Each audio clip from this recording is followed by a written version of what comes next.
For the ladybug, we're going to take a balloon and blow it up exactly that much.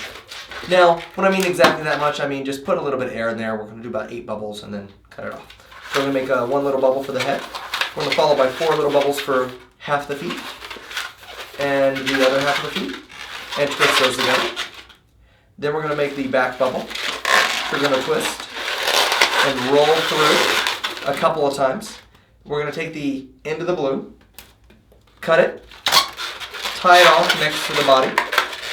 This is going to make the bracelet that we can wrap around and tuck or tie in for the ladybug.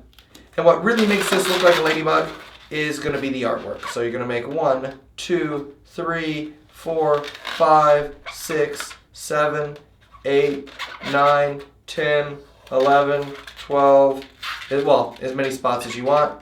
Then do your eyes and your mouth and your smile so that you have a cute, adorable, happy, smiling ladybug.